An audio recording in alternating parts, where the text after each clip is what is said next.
Ito nga lang yung disadvantage ng ganitong klaseng pagmamakro kasi matrabaho. Gagawa ka pa ng plot, kukuha ka pa ng mga soil media, soil medium.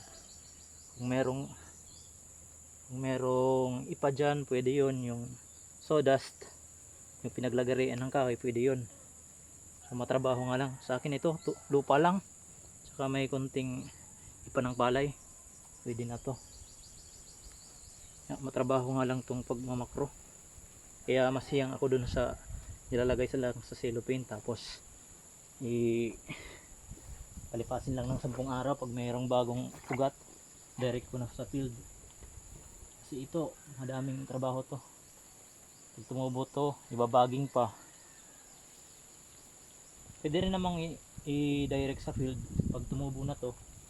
Kaso lang, kailangan i-timing mo sa maulan, kasi pag hindi maulan, may stress yung dahon, stress yung punla mo.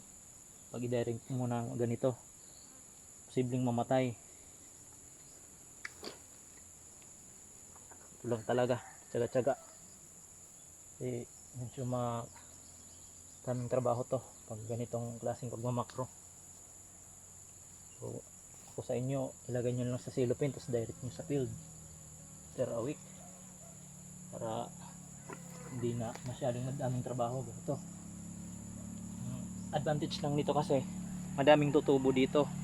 Halimbawa may tumubo ditong 3, dito may tumubong 3, hindi pwede mong ilagay sa bag 3, patubuin mo muna sa bagging. Yun yung advantage, mas madami kang makukuha sa seedlings. Yun lang, matrabaho, ulit-ulit mo ang sinasabi. So kung kunti pa lang yung mga seedlings mo, ganito yung gawin mo. Lagay mo muna sa bed.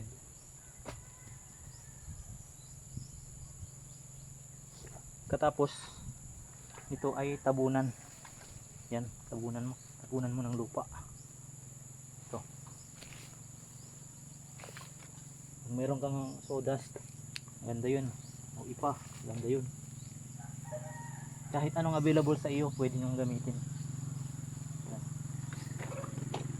So tabunan mo talaga para hindi ma-expose sa araw, kasi pag ma-expose sa araw, mamatay naman.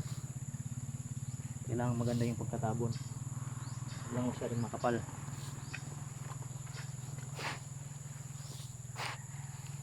Yan.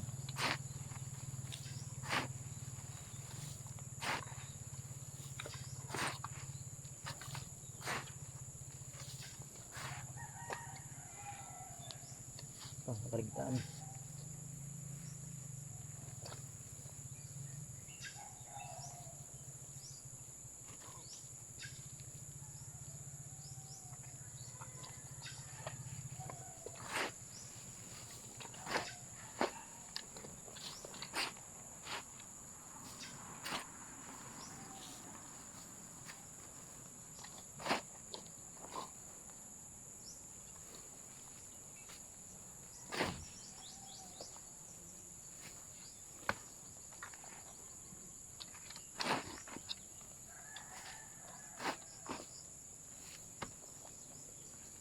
So ayan, pagkatapos matabunan, lagyan mo yan ng dahon-dahon para yung moisture ma-retain yung basa-basang lupa.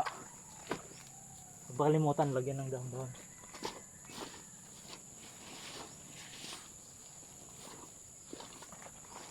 Pwede itong dahon ng saging.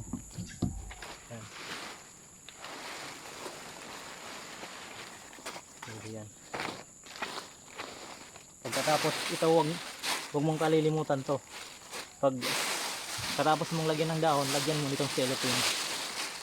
Okay, sabi ko nga, para ma-retain yung moisture ng lupa, hindi mag-evaporate yung tubig o tubig ulan, hindi rin may direct, para hindi mabulok yung seedlings natin.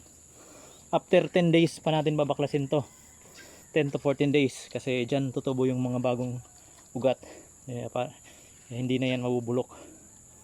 So huwag kalimutan ha, lagay ka muna ng lupa or sawdust, pwede ring kusot.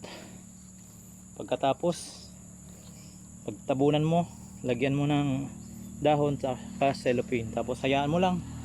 After 10 to 14 days, tanggalin mo yung cellophane, mayroon na diyang lalabas na mga panibagong subwal. So yun lang po yung ibabahagi kong kaalaman sa inyo yung araw.